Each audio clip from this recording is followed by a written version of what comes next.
di SMP itu. Asuhan juga gitu kan? Ya, tapi saya ada di Oh iya, di apa grup perkuliahan banyak. kayak jangan sebut lah.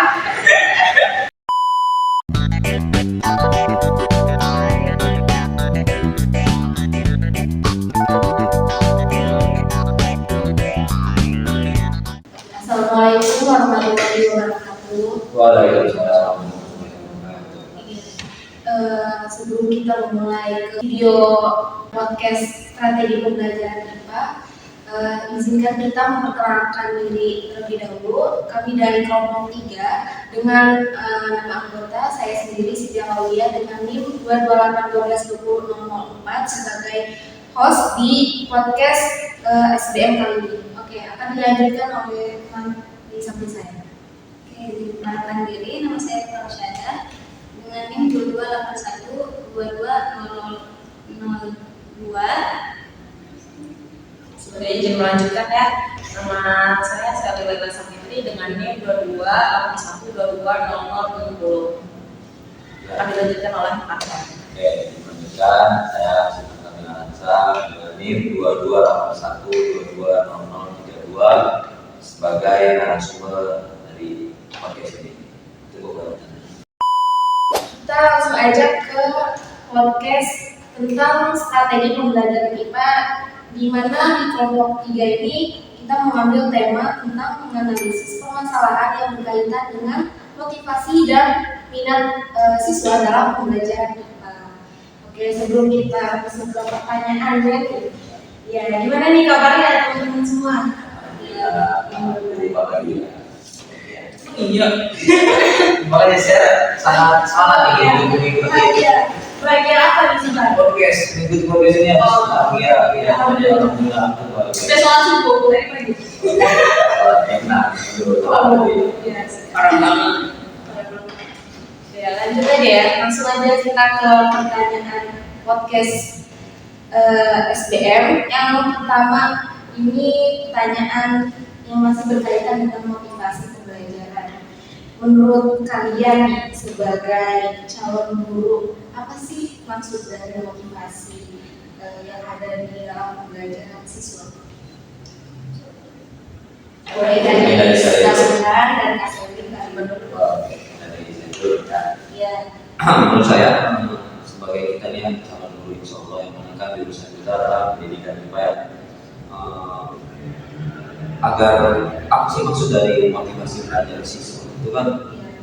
Jadi merujuk pada dorongan internal dan eksternal yang mendorong siswa untuk belajar dan mencapai tujuan pembelajaran.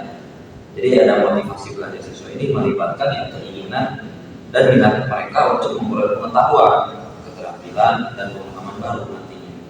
Motivasi belajar juga mencakup faktor-faktor seperti keinginan mencapai kesuksesan, rasa percaya diri dan keinginan seperti dan kepuasan pribadi dalam belajar untuk siswa itu. Oh, itu menurut saya. Dorongan untuk mau belajar. Kalau menurut Kak Sally gimana? Kalau menurut saya sih motivasi dalam belajar siswa itu yang mendorong semangat siswa itu sih, karena adanya semangat itulah adanya motivasi juga. Nah, adanya motivasi ini tumbuhlah si minat belajar dari si siswa itu. Nah, adanya si minat belajar itu tentunya ada bakat juga kan. Bakat yang kuat. Iya. Jadi adanya motivasi ini pasti mendorong semangat dan keinginan untuk belajar yang dimana siswa ini menambah. Iya. Terus ada keinginan tahuannya juga menambah keinginan tahuannya yang lebih. Iya, menurut saya kayak gitu. Menurut Kak Rita, boleh juga? Ya, kalau menurut saya motivasi belajar ini bisa berasal dari faktor eksternal juga dari internal. Kalau dari internal itu sebenarnya dari diri sendiri itu, motivasi dari sisi dorongan dan diri sendiri. Kalau misalkan yang faktor eksternal itu bisa jadi dari keluarga, dari teman, dari guru ataupun dari lingkungan sekitarnya gitu. Nah, terus dengan adanya dorongan yang diberikan pada seseorang ini, itu nanti di dalam diri dia bisa muncul sebuah keinginan gitu. Keinginan yang siswa ini mau belajar, ya kayaknya agar siswa ini mau belajar gitu. Kita lanjut aja kali ya ke ke pertanyaan selanjutnya, yaitu tadi kan sudah dijelaskan tentang motivasi belajar. Bagaimana sih menurut kalian sebagai calon guru, jika minat belajar siswa ini yang sudah kita kaitkan dengan motivasi belajar yang tadi sudah dijelaskan, minat belajar dikaitkan dengan motivasi belajar. Boleh dari Kak. Ya mungkin dari itu kan maksud dari minat. Yang mana tadi itu ada faktor eksternal dan internal dari diri siswanya dan dari lingkungannya. Mempengaruhi nanti ke bakal minat belajar siswa tersebut. Jadi yang dari dalam diri dulu kan ada seperti niat dan keinginan gitu untuk belajar itu gitu. Contoh ya di bidang IPA kita kan pendidikan IPA nih. Jadi apa nih yang paling dia senengin gitu dari faktor biar dia muncul minat dia gitu. Nah kalau eksternal itu dari pribadi guru untuk ngasih tahu nih apa nih faktor supaya si diri murid ini muncul itu nanti membentuk nanti malah untuk ke internal dia itu faktor internal. Mungkin itu sih nanti saya tadi apa faktornya kan? Faktor motivasi. Depan dulu deh. Ya, seperti yang udah dijelaskan tadi ya sih. Jadi yang motivasi itu bisa dari eksternal, bisa dari internal juga. Oke. Ya, berarti mungkin ada faktor keluarga juga bisa ngaruh kali ya. Soalnya ada gitu siswa emang maaf ya, ada permasalahan dari keluarga, jadi pengaruh ke motivasi belajar juga. Ya. Terus ekonomi juga kan ngaruh juga. Ya, apalagi ekonomi ya. Iya. Nah, tadi itu dengan mengaitkan minat belajar siswa dengan motivasi belajar, itu guru dapat menciptakan pengalaman belajar yang lebih bermakna dan memotivasi siswa untuk terus belajar dan berkembang. Dia memahami suatu pelajaran yang sedang diambil guru ini. Jadi dari guru juga. Oke, lanjut lagi kita ke pertanyaan selanjutnya nih. Menurut kalian motivasi-motivasi seperti yang sudah dijelaskan tadi, motivasi yang cocok atau biasanya dapat diberikan oleh guru terhadap siswa sehingga siswa ini dapat termotivasi untuk terus belajar. Misalkan dalam pembelajaran kita ini. Oke, ini ada beberapa dari beberapa sumber ya. Itu ada 4 motivasi dalam dirinya atau intrinsik yang berasal dari diri dalam siswa tersebut. Yang kedua ada motivasi ekstrinsik, itu dari faktor eksternal yang tadi kita sebutkan. Yang ketiga itu dari motivasi sosial yang melibatkan interaksi sosial dan hubungan dari guru atau teman sebaya karirnya lah. Nah yang keempat ada motivasi tujuan, yang mana guru dapat membantu siswa mengembangkan motivasi tujuan dengan membantu mereka menetapkan tujuan pembelajaran yang jelas dan terukur. Dari 4 ini yang paling menurut saya ini ya, itu dari faktor ekstrinsik. Jadi seperti guru ini memberikan ujian, menghargai, atau hukuman juga bisa gitu, supaya si murid ini untuk motivasi belajar ke depannya lebih semangat lagi.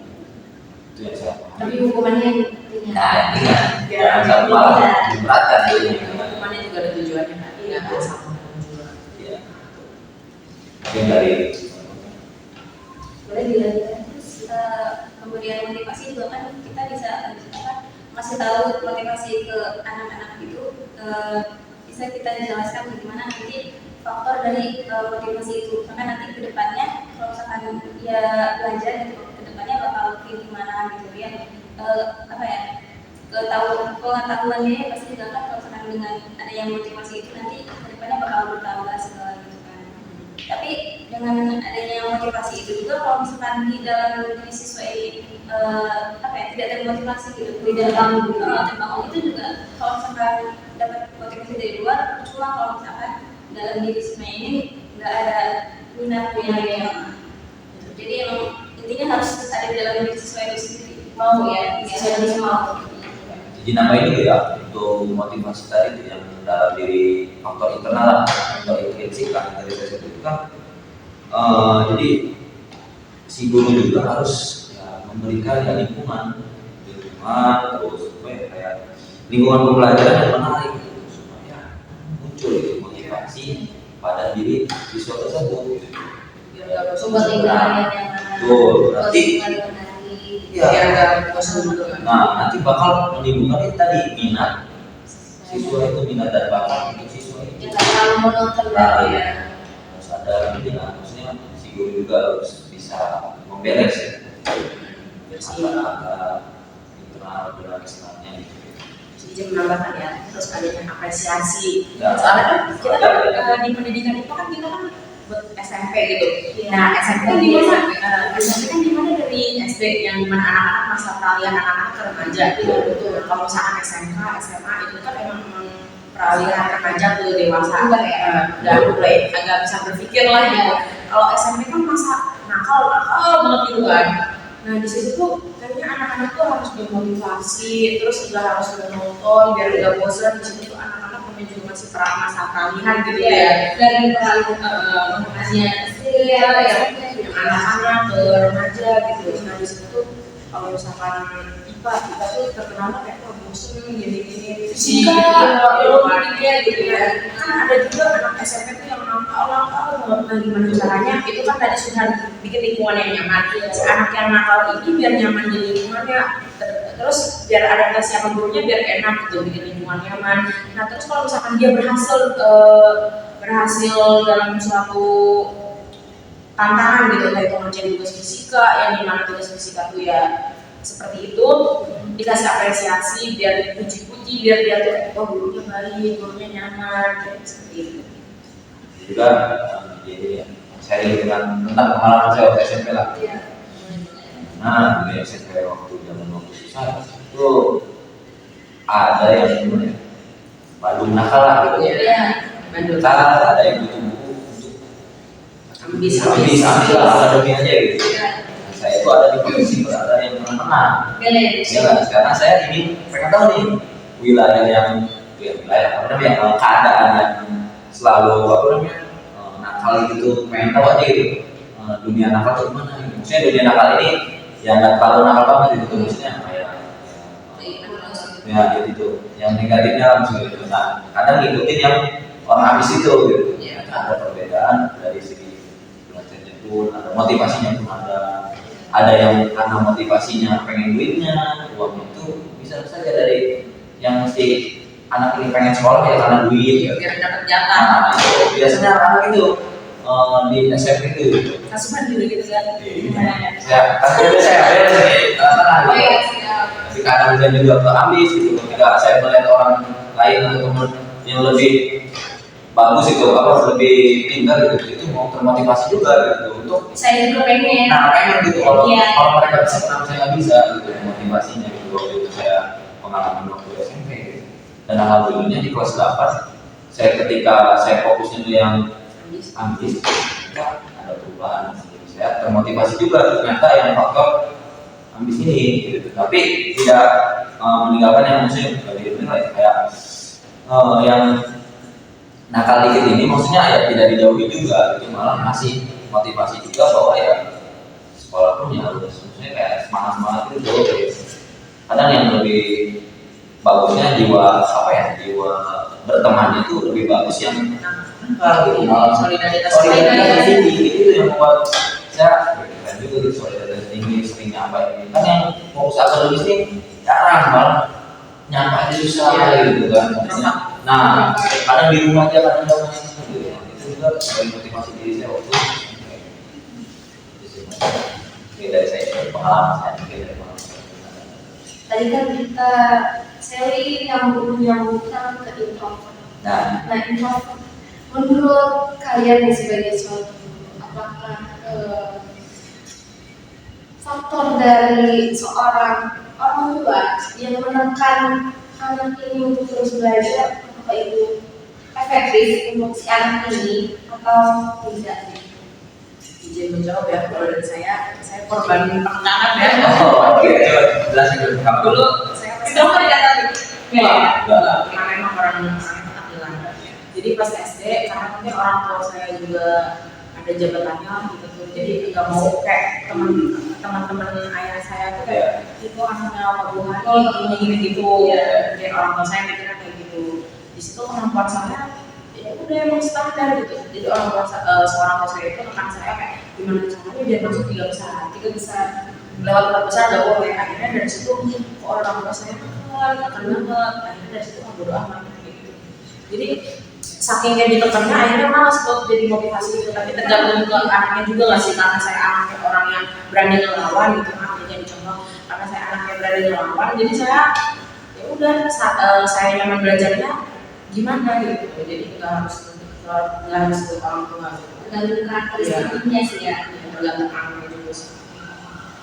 Kita ada yang ulang Ya mungkin dari saya dari cerita saya itu alhamdulillahnya orang tua saya tidak ada penekanan untuk kamu ini harus meningkatkan 2, 3, 4, 5, 6 sekian, tapi orang tua saya itu atau ibu ngasih motivasi belajar yang benar supaya nanti kedepannya jadi orang yang benar juga.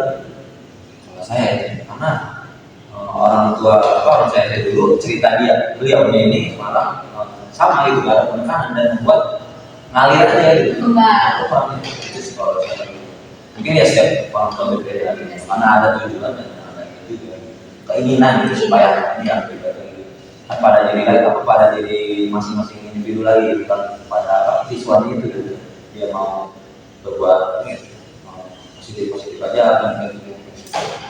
Dari Pak. Kalau dari saya sendiri, ceritanya mungkin saya maksudnya orang yang kompeten gitu ya. Nah, jadi dulu pengalaman saya itu, alhamdulillah orang tua saya nggak pernah menekan saya dalam jadi tingkat 1, 2, 3 gitu. Dan orang tua saya juga kebetulan guru SD gitu, kayak guru SD ya. Jadi ya nggak ada tekanan lagi, soalnya kalau misalkan anak itu kan dulu kan anak yang introvert itu kan dia pasti di kelas juga apa ya, bakal diem aja gitu, nggak ada kerasnya gitu, nggak berani gitu ya. Karena sikap dia emang dingin banget gitu, maksudnya ya nggak ada apa ya, belum berani gitu lah. Terus buat adaptasi juga susah kalau buat anak introvert gitu ya. Jadi itu kalau misalkan dulu orang tua saya paling misalnya cuma belajar yang apa ya, belajar yang benar aja gitu. Kalau masalah nilai itu ya harus belakangan hasil nggak bakalan ya usaha ya. Kita lanjut ke pertanyaan selanjutnya nih. Kita tahu di era canggihnya teknologi dan juga kemajuan perkembangan suatu pendidikan, bagaimana sudut pandang kalian terhadap dampaknya dengan memperbolehkan siswa dengan membawa handphone ke sekolah? Apakah siswa ini bisa tetap termotivasi untuk belajar tanpa terpengaruh dari handphone yang dibawanya ke sekolah? Ya, Itu tergantung anaknya juga nggak sih? Tergantung dari anak. Iya, tapi kalau misalnya ada motivasi kayak apa ya namanya, kayak arahan dari guru, arahan ajakan gitu, biar pakai teknologi itu jangan sampai kebangetan gini kayak gitu kan. Gurunya juga nyontohinnya yang baik-baik juga pasti bakal ngikut kan. Apalagi anak SMP yang kadang nurut, kadang enggak, kadang masih labil lah gitu bahasa kasarnya apa, ya masih labil gitu. Jadi kadang kayak ada anak yang benar-benar dengan child, ya itu kan kayak soalnya masih kecil juga pernah dibahagiain ini pas SMP SMA mau bahagia sendiri gitu kan, kadang ada yang kayak gitu kan. Nah jadi tergantung niat si anaknya juga, terus arahan dari orang tua juga yang dilupakan karena kita nggak sampai ke rumahnya kan. Terus di sekolah juga karena yang mendampingi dulu berarti dari gurunya itu juga. Jadi kalau misalkan apalagi pas waktu COVID ya, itu COVID yang praktikumnya di laboratorium online kan, web gitu kan, itu ngaruh sih, bikin motivasi juga. Karena laboratorium online itu kadang kayak main game gitu, Ya, sama aja main game ya. kayak main game. Jadi anak-anak tuh kok praktikum seru, asik, jadi motivasi buat kayak praktikum seru kayak gitu. Ya, kalau menurut saya yang tadi sudut pandang ya terhadap dampaknya dengan memperbolehkan siswa membawa handphone ke sekolah, dampak ini pasti akan dari saya sudah sebutkan. Jadi ada dua dampak mungkin, dampak positif dan dampak negatif pasti ada juga kan, pasti ada di dalam kehidupan. Nah untuk dampak positifnya ini ya memudahkan ya siswa tersebut ya mengakses kayak mengakses untuk apa ya, memperoleh itu kayak jawaban gitu, kayak membantu si siswa ini gitu, lebih mempermudah gitu. Ya apa ya, dalam konteks ini handphone menjadi alat yang berguna gitu untuk mendukung pembelajaran di kelas. Itu dari dampak Jadi positif. positifnya. Nah kalau negatif, nah ini nih yang sangat bahaya nih bagi siswa sekarang namanya. Iya. Itu Apalagi siswa SMP sekarang kan game ya, nah itu nekat kalau siswa SMP sekarang ya. Nah dampak negatif ini ya itu bisa ketergantungan dan gangguan nanti. Ketergantungan ini ya bisa nanti konsentrasi gitu, konsentrasi belajar ya.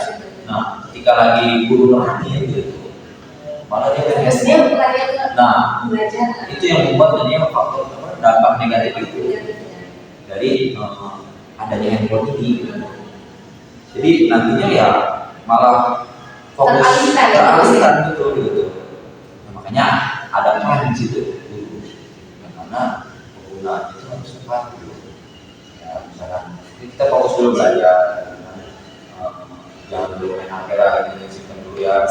Nah nanti ada waktunya si guru ini kasih tahu, pakai handphone kalian untuk cari ini gitu, untuk cari jawaban apa yang tahu. Tapi enggak semua sekolah. Nah ya itu. Tapi udah makin apa ya namanya, semakin kemajuan perkembangan juga kan pastinya sekolah ya memang dari Harus. beberapa sekolah ada yang nggak boleh ini bawa HP, tapi ada juga yang boleh bawa HP.